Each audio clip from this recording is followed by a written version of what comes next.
दोस्तों नमस्ते, मैं सुशील कुलकर्णी। आप देख रहे हैं एनालाइजर न्यूज हिंदी। उद्धव ठाकरे विश्वास मत को हासिल करने से पहले ही डर गए और उन्होंने अपना पद छोड़ दिया, त्यागपत्र दे दिया और विधानसभा में होने वाला घमासान टल गया। उद्धव ठाकरे के त्यागपत्र के बाद भारतीय जनता पार्टी और शिवसेना की सरकार सत्ता में आ गई। एकनाथ शिंदे जो शिवसेना के मुख्यमंत्री बने, देवेंद्र फडणवीस प्रदेश के उप मुख्यमंत्री बने। इसके बाद दोनों ने मंत्रिमंडल की कई मीटिंगें की, 3 तक मीटिंगें हो चुकी है और उसमें कई निर्णय लिए, जिसमें कुछ अपने ही सरकार के पुराने निर्णयों को या योजनाओं को आगे चलाने की बात की। उसमें जलयुक्त शिवार वाली योजना है जो फडणवीस के कार्यकाल में बहुत अच्छी तरह से चली थी। उसके साथ साथ आरए का मेट्रो कार शेड भी वहीं बनना तय हो गया और साथ में कई ऐसे निर्णय किए गए जिनको पुराने वाली सरकार से वो बिल्कुल भिन्न थे। मतलब देवेंद्र फडणवीस की सरकार में नगराध्यक्ष का चुनाव सीधे लोगों से करने का निर्णय लिया गया था, वही निर्णय कंटिन्यू कर लिया। अब शिवसेना की तरफ से यह बोला जा रहा है कि देवेंद्र फडणवीस भी की सरकार भी स्थगिती सरकार है, स्टे वाली सरकार है और ये हर किसी निर्णय पर स्टे लाते जा रही है।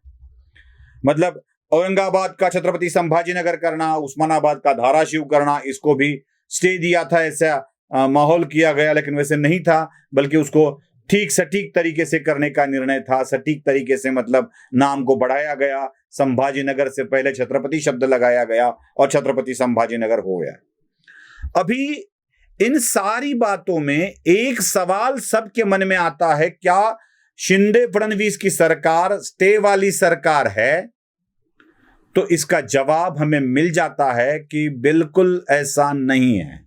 बल्कि स्टे वाली सरकार कौन सी थी, जरा कुछ विशेष घटनाओं को आप याद करोगे तो आपको पता चलेगा कि फडणवीस के जमाने में की गई सारी योजनाएं ठाकरे के सरकार में बंद हो गई थी। सबसे पहले तो ठाकरे सरकार ने किसके ऊपर स्टे लगाया था? तो आरए कार शेड के लिए, मेट्रो के कार शेड के लिए।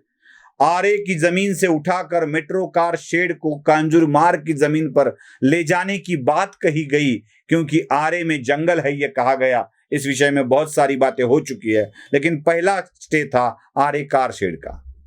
दूसरा कार स्टे था वाटर ग्रिड परियोजना का, जो महाराष्ट्र के मराठवाड़ा के क्षेत्र में सारे डैम को मिलाकर एक वाटर ग्रिड बनाया जाना था। जैसे इलेक्ट्रिकल ग्रिड होता है वैसे ही वाटर ग्रिड बनाना चाहते थे फडणवीस, और उसके काम को भी आगे कर दिया गया था, लेकिन इस योजना को भी स्टे दिया गया। आरए के साथ वाटर ग्रिड रोकी गई, उसके साथ साथ जलयुक्त शिवार परियोजना को भी स्टे दिया गया। देवेंद्र फडणवीस ने नगराध्यक्ष का चुनाव, सरपंच का चुनाव सीधे लोगों से करने का निर्णय किया था, इसको भी बदला गया। फिर पहले तरीके से नगर सेवक, पार्षद या ग्राम पंचायत सदस्य, इन्हीं के द्वारा सरपंच एवं नगराध्यक्ष का चुनाव करना तय किया गया। मतलब योजना रोकी, स्टे दिया गया, बदला वो ठाकरे सरकार ने बदला, फडणवीस सरकार ने की योजनाओं को।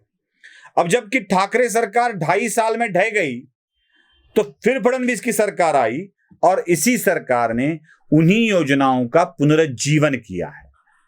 बिल्कुल गलत बात है ये जो स्टे बोल रहे हैं। अपने ही पहले वाली सरकार की 2.5 साल पहले चालू योजनाओं को फडणवीस सरकार ने फिर से शुरू कर दिया है। मतलब फडणवीस ने निर्णय ले लिया कि मेट्रो का कार शेड आरए की जमीन पर ही होगा, वही उन्होंने पहले निर्णय लिया था, स्टे ठाकरे ने दिया था। वाटर ग्रिड की परियोजना को स्टे ठाकरे ने दिया था, अब फडणवीस इसको आगे ले जाएंगे। नगराध्यक्ष का चुनाव लोगों में से होगा, ऐसा तय फडणवीस ने किया था, ठाकरे ने उसको स्टे दिया था, अब फडणवीस इसको आगे बढ़ाएंगे।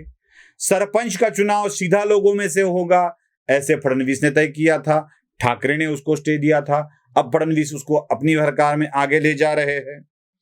ऐसे कई निर्णय हैं जिनको ठाकरे सरकार ने रोक रखा था, फडणवीस ने वो रोकने वाला बांध तोड़ दिया है।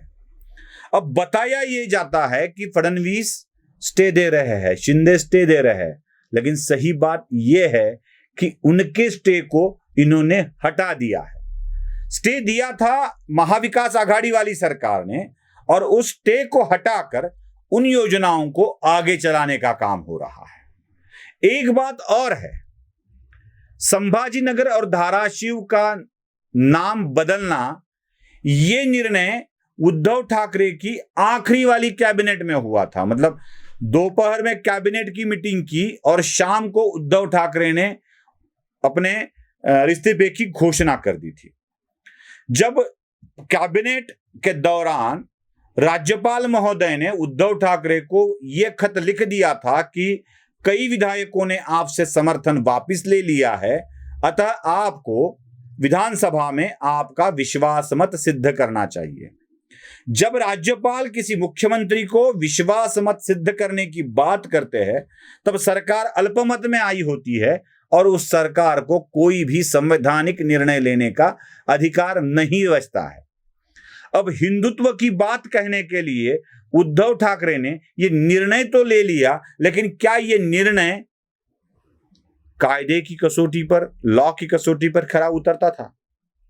बस यही बात लेकर देवेंद्र फडणवीस ने इसी निर्णय को फिर से एक बार दोबारा लेने का फैसला कर लिया और एकनाथ शिंदे और फडणवीस के मंत्रिमंडल ने इस निर्णय को बाद में और एक बार ले लिया और कहा कि अब यह हो गया संवैधानिक।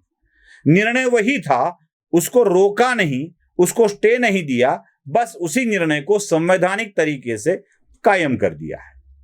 अब इसको भी स्टे स्टे स्टे कहकर बोला गया।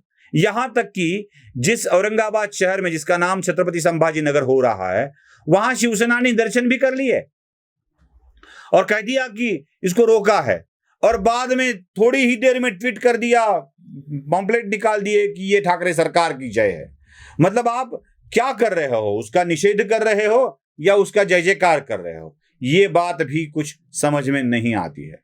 देवेंद्र फडणवीस और एकनाथ शिंदे की सरकार को स्टे वाली सरकार करार देकर उसकी ही वैधता पर प्रश्न चिन्ह लगाने का काम संजय राउत कर रहे हैं। यह भी कहा गया कि 2 सदस्यों का मंत्रिमंडल नहीं होता है। संविधान की धारा 164 का जिक्र करके बताया गया। वो 164 ये क्या है, ये भी आपको समझ लेना पड़ेगा। मैं 164 के बारे में आपको बता देता हूं कि जब मंत्रिमंडल के आकार के बारे में कुछ बातें तय हुई, ये फीसदी तय हुई, तब पता चला कि मिजोरम, गोवा जैसे छोटे छोटे राज्यों में जिनकी सदस्यता संख्या ही 40 से आगे नहीं है, उनमें ज्यादा से ज्यादा 3 से 4 मंत्री होंगे। और ये बात ना हो इसलिए 12 मंत्रियों का नियम किया गया कि कम से कम 12 हो। मतलब छोटे राज्यों को परेशानी ना हो इसलिए 12 मंत्रियों का नियम किया गया। वो आवश्यक या अपरिहार्य नहीं है। और मंत्रियों को शपथ देना, दिलाना, ये जिम्मेदारी मुख्यमंत्री के सलाह से राज्यपाल पर आती है। अगर राज्यपाल को मंजूर है तो इसमें बाकी लोगों ने कुछ दखलंदाजी करने की जरूरत ही नहीं होती है। अतः ये संजय राउत इसमें भी सरकार को इल्लीगल करार देने की नाकाम कोशिश करते दिखाई दे रहे हैं। ना कि फडणवीस सरकार अवैध है और ना ही फडणवीस का मंत्रिमंडल अवैध है। शिंदे का मंत्रिमंडल अवैध है, ना फडणवीस का मंत्रिमंडल अवैध है। ये सरकार भी वैध है और ना ये स्टे दे रही है, बल्कि अपने ही योजनाओं को स्टे ठाकरे सरकार ने दिया था उसको कायम करने की कोशिश अभी फडणवीस सरकार कर रही है। ये वीडियो पसंद आए तो लाइक, शेयर और सब्सक्राइब जरूर कीजिएगा। धन्यवाद।